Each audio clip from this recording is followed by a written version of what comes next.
Pela segunda noite seguida, o ex-presidente Lula dormiu no Sindicato dos Metalúrgicos de São Bernardo do Campo, no ABC Paulista. A concentração de militantes em frente ao prédio diminuiu bastante durante a noite. Algumas pessoas armaram barracas e se abrigaram do lado de fora ou dormiram na calçada. Dentro da sede do sindicato, passaram a noite no chão. O segundo andar do sindicato, onde Lula dormiu, flado pelos seguranças. Só a família teve acesso logo cedo. Do lado de fora, dava para ver o número de militantes aumentando a partir das 9 da manhã. Havia uma grande expectativa de que o ex-presidente Lula saísse do sindicato e discursasse pela primeira vez desde que o mandado de prisão contra ele foi expedido.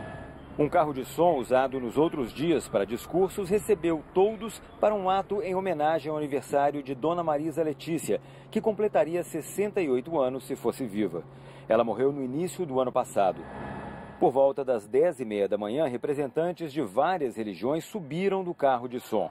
Em seguida, o ex-presidente Lula saiu da sede do sindicato escoltado por seguranças e se juntou a eles. Lula estava acompanhado da ex-presidente Dilma Rousseff, da presidente do PT, Gleisi Hoffmann, de ex-ministros e políticos do PSOL e do PCdoB.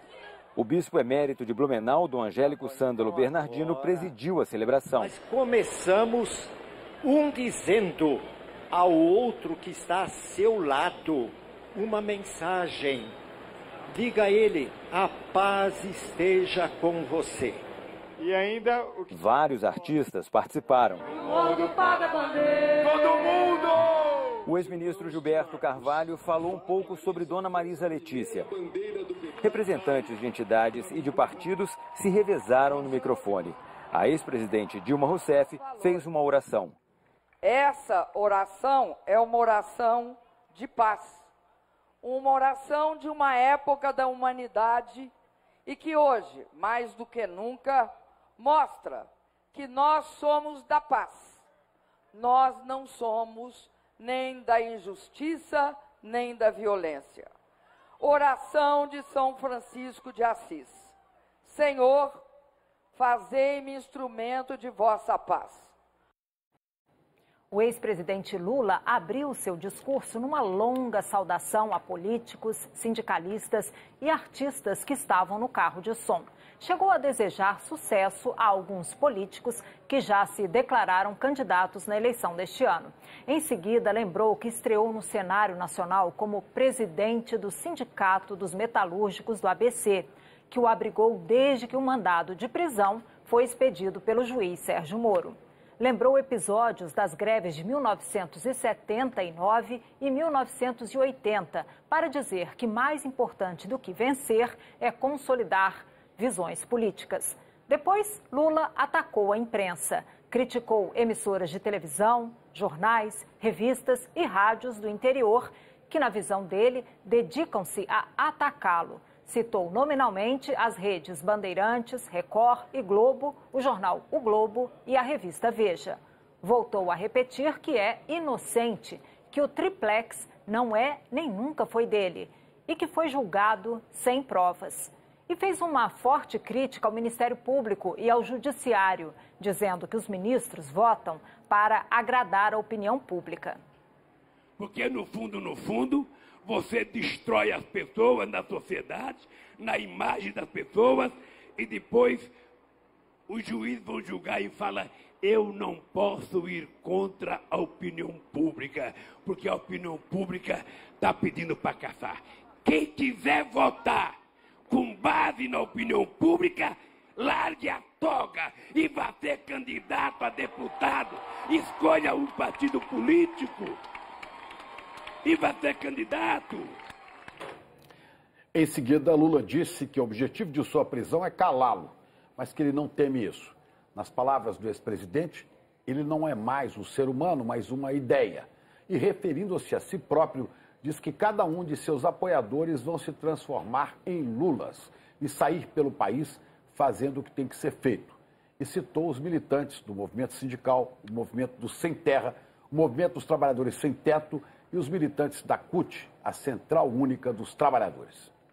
Eles têm que saber que vocês, quem sabe, são até mais inteligentes do que eu e poderão queimar os pneus que vocês tantos queimam, fazer as passeatas que tanto vocês queimam, fazer as ocupações no campo e na cidade. Parecia difícil a ocupação de São Bernardo. E amanhã vocês vão receber a notícia de que ganharam o terreno que vocês invadiram. O ex-presidente, então, disse que chegaram a aconselhá-lo a se exilar no Uruguai para não se entregar. Lula disse a seus apoiadores que decidiu não fazer isso porque não tem mais idade, porque, voltou a repetir, quanto mais tempo ficar preso, mais apoiadores terá. E explicou por que decidiu se entregar. Por isso que eu estou fazendo uma coisa muito consciente, mas muito consciente. Eu falei para os companheiros, se dependesse da minha vontade, eu não iria, mas eu vou.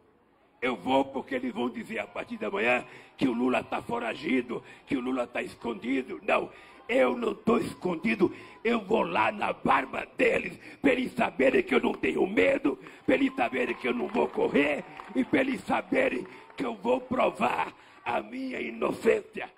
Depois de discursar por quase uma hora, Lula foi carregado até dentro do sindicato por militantes.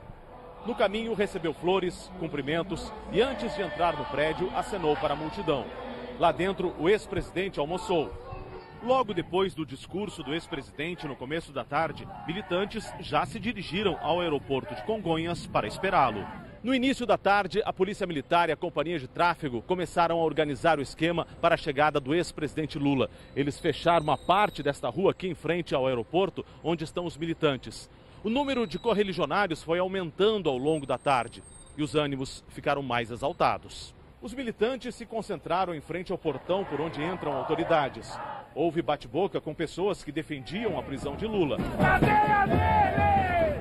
Eu sou Lula! Eu sou Lula! Equipes de imprensa também sofreram ameaças de agressão. A nossa foi expulsa da frente do portão.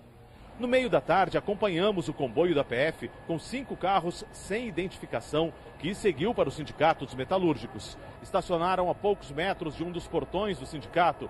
Lá, os agentes esperaram. Pouco antes das 5 da tarde, registramos quando o ex-presidente entrou num carro cinza que estava no estacionamento do sindicato. Houve tumulto. Parte do portão foi arrancada pelos militantes. Sem condições para a saída, Lula voltou para dentro do prédio. Às 6 da tarde, a presidente nacional do PT, Gleisi Hoffmann, fez um apelo à militância. Polícia Federal, deu a nós meia hora. Deu meia hora para nós resolvermos. Se não resolvermos essa situação, é Lula responsabilizado. Às 20:07, o ex-presidente saiu a pé da sede do sindicato. Cercado pela multidão, foi até um outro portão que dava acesso à garagem e se entregou aos agentes da Polícia Federal. Lá, embarcou em um dos carros do comboio da Polícia Federal que o aguardavam. O repórter César Menezes o acompanhou. Agora, 2 carros que estavam dentro do terreno estão saindo, pararam ali na esquina, uma pessoa estende uma bandeira e agora eles vão para uma rua que está um pouco mais distante do sindicato, portanto não há uma presença maior de militantes. Eles começam a ganhar velocidade agora, vão se distanciando. A gente está aqui do alto acompanhando agora este comboio. O trajeto de 36 quilômetros entre o sindicato e a superintendência da Polícia Federal durou aproximadamente 1 hora. A repórter Patrícia Falkowski acompanhou a chegada de Lula à Polícia Federal às 19h53. Lula acaba de chegar aqui na Superintendência da Polícia Federal, que fica na zona oeste de São Paulo, como vocês veem neste momento. Ele deixou o Sindicato dos Metalúrgicos do ABC em São Bernardo do Campo às 18h42, e por isso foi um trajeto de 1 hora junto com o comboio da Polícia Federal, e a gente vê que neste momento então o ex-presidente Lula está entrando na sede da PF. Em volta tem uma movimentação bem grande de jornalistas, a imprensa que o acompanha neste momento, e aí a gente segue daqui mostrando essa movimentação para vocês. Portanto, o ex-presidente Lula chega aqui à sede da PF. Vamos voltar ao vivo agora a São Paulo para falar com a repórter Verusca Donato, ela que está no aeroporto de Congonhas, de onde há pouco mais de 10 minutos decolou o avião que levou o ex-presidente Lula, está levando de São Paulo para Curitiba. Verusca. Boa noite, Chico. Boa noite. Boa noite, Chico. Boa noite, Juliana. Boa noite aí para todos. Pois é, o clima ficou bem tenso agora há pouco. A força tática, os policiais chegaram a jogar 2 bombas de efeito moral para dispersar os apoiadores do ex-presidente Lula, que ficaram bem frustrados quando esperavam que ele entrasse aqui pelo portão das autoridades de carro. Mas ele acabou chegando de helicóptero e depois embarcou por volta das 8h40 da noite num monomotor turbo-hélice Caravan da Polícia Federal. Os manifestantes agora conversaram com a polícia, eles conseguiram negociar, conseguiram subir em direção ao aeroporto e já estão, parece que indo embora. Um homem só foi detido aí nessa confusão. Chico e Juliana. Obrigado, Verusca. Então havia expectativa que o ex-presidente Lula fosse de carro de São Bernardo para o aeroporto de Congonhas, então havia manifestantes tanto a favor como contra a prisão de Lula, e nós vimos aí pequenos incidentes. Juliana. Agora a gente vai chamar a repórter Carolina Wolff, ela que está no aeroporto em Curitiba e vai dar mais informações para a gente. Ela está na região metropolitana de Curitiba. Carolina.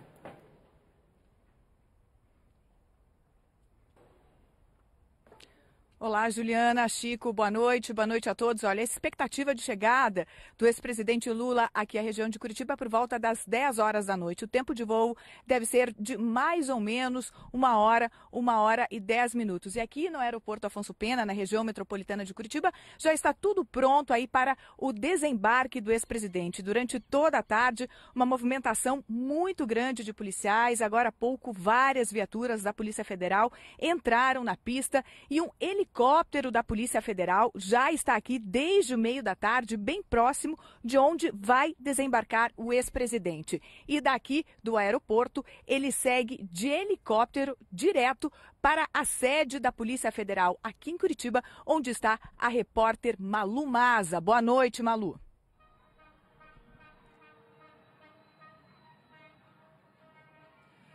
Olá, boa noite, Carolina. Boa noite a todos. Quando o avião com o ex-presidente pousar no aeroporto Afonso Pena, na região de Curitiba, Lula será colocado num helicóptero e trazido aqui para a Superintendência da Polícia Federal, onde deve ficar preso. Esse percurso de helicóptero do aeroporto até a sede da Polícia Federal é um percurso curto e deve ser completado em, no máximo, 10 minutos, segundo informações apuradas pela TV Globo. Nesse momento, a gente vê aí o heliporto da sede da Polícia Federal, está iluminado e agora há pouco havia movimentação de delegados ali. Depois que o ex-presidente pousar, ele segue um pequeno percurso a pé, ali no heliporto, até uma escada, que dá acesso até ao último andar do prédio, que é onde fica a sala especial, onde o ex-presidente Lula ficará preso. Essa sala é um direito previsto em lei para quem já ocupou determinadas funções. Aqui na Superintendência da Polícia Federal em Curitiba, estão concentrados grupos contrários e favoráveis ao ex-presidente Lula. E o entorno aqui está com as ruas bloqueadas. Juliana, Chico. Obrigada, Malu. E o ex-presidente Luiz Inácio Lula da Silva vai ficar preso em Curitiba, numa sala especial, um direito previsto em lei para quem ocupa ou já ocupou determinadas funções. Quando decretou a prisão de Lula, o juiz Sérgio Moro determinou: em razão da dignidade do cargo ocupado, foi previamente preparada uma sala reservada, espécie de sala de Estado-Maior, na própria Superintendência da Polícia Federal para o início do cumprimento da pena, e na qual o ex-presidente ficará separado dos demais presos, sem qualquer risco para a integridade moral ou física. Sala de Estado-Maior é um jargão jurídico para dizer que Lula deve ficar numa sala especial. Esse termo consta como exemplo relacionado no inciso 5 do artigo 7º da Lei 8.906, quando diz que é um direito não ser recolhido preso, senão em sala de Estado-Maior, com instalações e comodidades condignas. O direito à cela especial para certas categorias foi considerado constitucional pelo Supremo em 2006. Esse local deve oferecer instalações e comodidades condignas, ou seja, adequadas. A prisão especial está também prevista no artigo 295 do Código Processual Penal. A lei diz que prisão especial consiste em cela separada dos demais presos ou até alojamento coletivo. Entre os cargos com esse direito estão ministros de Estado, governadores, membros do Legislativo, oficiais das Forças Armadas, magistrados, diplomados por qualquer faculdade, ministros de confissão religiosa e até guardas civis. Na lista, com 11 incisos, não constam ex-presidentes. Embora não apareçam na lista, para muitos juristas, ex-presidentes têm direito à prisão especial. Como oficiais das Forças Armadas têm esse direito, por analogia, ex-presidentes também têm, porque foram comandantes em chefe das Forças Armadas. Segundo fontes da TV Globo, a sala especial onde Lula deve ficar preso na Polícia Federal tem 15 metros quadrados, uma janela com grade externa, mesa, espaço para uma cama de solteiro, banheiro com sanitário e chuveiro elétrico funcionando. A sala não tem grades na porta e antes era um dormitório para agentes da Polícia Federal que vinham para Curitiba a trabalho. Ela fica no último dos 4 andares da Superintendência da Polícia Federal. É longe da custódia que fica no primeiro andar. É na custódia que estão alguns presos da Lava Jato. O juiz Sérgio Moro, em entrevista a uma TV chinesa, disse que não havia motivo para adiar a ordem de prisão expedida contra o ex-presidente Lula. A conversa foi ontem à tarde em Curitiba e já estava agendada há mais de um mês. Em inglês, Sérgio Moro afirmou que recebeu o ofício do Tribunal Regional Federal em Porto Alegre ordenando a prisão e que não teve escolha a não ser cumprir a lei. As declarações foram dadas ao jornalista Stephen Gibbs, da CGTN América, um canal em língua inglesa da China Global Television Network. Moro disse ainda que o ex-presidente Lula já tinha sido condenado por corrupção e lavagem de dinheiro e que era preciso executar a sentença. O juiz declarou que não viu nenhuma razão específica para adiar a prisão ainda mais. I don't see any specific reason to postpone it anymore. Como disse aí o juiz Sérgio Moro, o ex-presidente Lula foi condenado por corrupção passiva e lavagem de dinheiro no caso do triplex do Guarujá, mas Lula tem repetido que é inocente. Na sentença do juiz Sérgio Moro, considerou que a OAS pagou mais de 2 milhões de reais em propina ao ex-presidente por meio da reserva e reforma do imóvel. O juiz escreveu que levou em conta documentos, perícias, notas fiscais da reforma, quebras de sigilo fiscal e bancário. Depoimentos de testemunhas e réus. A condenação foi mantida em segunda instância e a pena aumentada. As investigações do triplex do Guarujá começaram no Ministério Público Estadual de São Paulo. Em março de 2016, os promotores denunciaram o ex-presidente à Justiça. A juíza responsável pelo caso enviou a investigação para o juiz Sérgio Moro, da Lava Jato de Curitiba, por considerar que os crimes tinham ligação com o esquema de corrupção na Petrobras. O caso chegou a Moro em junho do mesmo ano. Em 2009, a OAS Empreendimentos assumiu a obra, começada pela Bancop, cooperativa habitacional dos bancários, que enfrentou problemas financeiros. O condomínio foi entregue em 2014.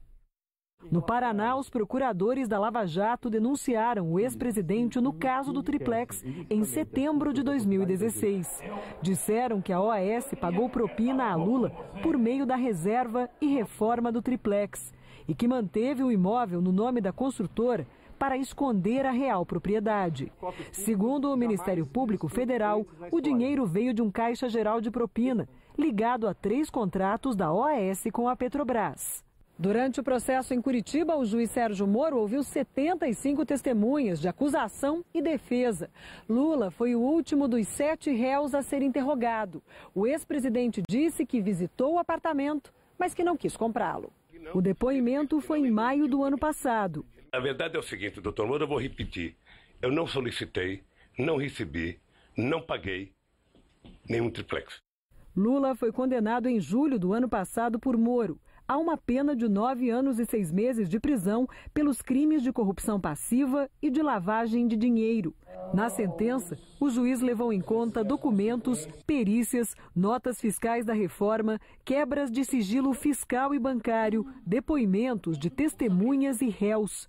E considerou que não era necessário o triplex estar em nome de Lula, porque o crime era justamente ocultar a propriedade. Moro considerou na sentença que Lula recebeu, por meio do triplex, mais de 2 milhões de reais em propina.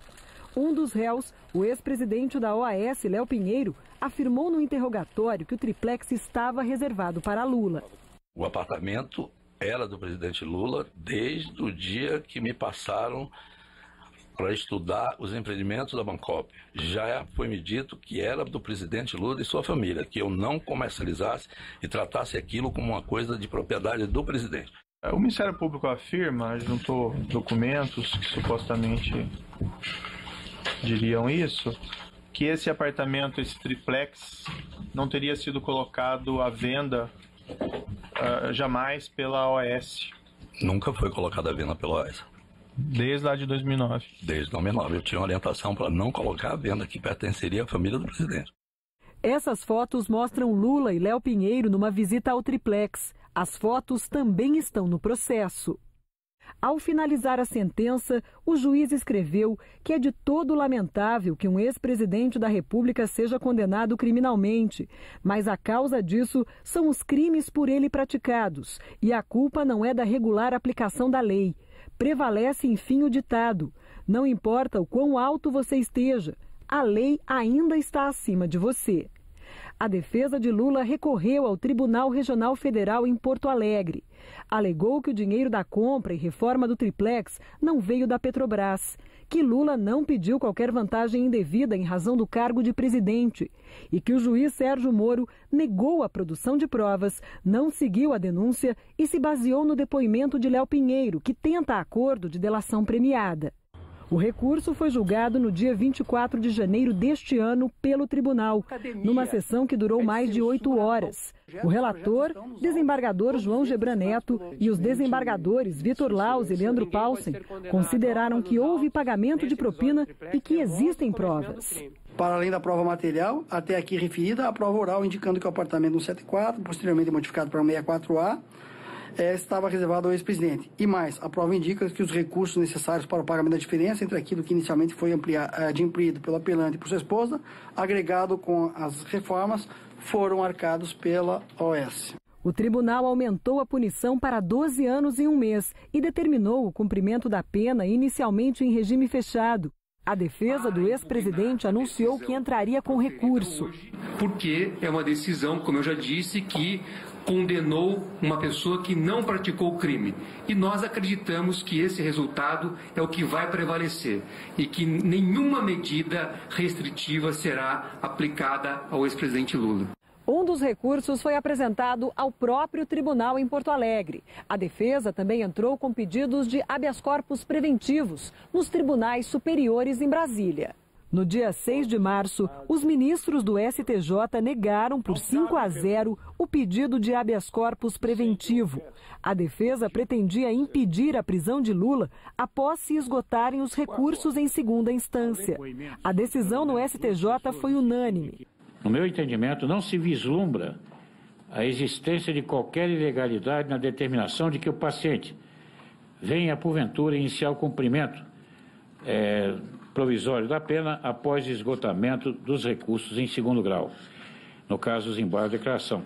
No dia 22 de março, foi a vez dos 11 ministros do Supremo avaliarem o pedido de habeas corpus preventivo. Numa sessão que durou 4 horas, os ministros decidiram primeiro que poderiam julgar o pedido. Depois, como o ministro Marco Aurélio Mello não podia continuar na sessão porque tinha um voo marcado para um compromisso no Rio, a discussão sobre o mérito do pedido de habeas corpus preventivo, ou seja, se Lula Lula teria ou não o direito de aguardar em liberdade o julgamento de todos os recursos acabou sendo adiada. Em seguida, por 6 votos a 5, os ministros decidiram atender a um pedido da defesa e conceder ao ex-presidente Lula um salvo-conduto, impedindo que ele fosse preso antes do fim do julgamento, marcado para o dia 4 de abril. Deferida a liminar para que até o julgamento deste habeas corpus, que será na sessão do dia 4, na primeira hora, portanto, será o primeiro processo a ser apregoado para continuidade de julgamento.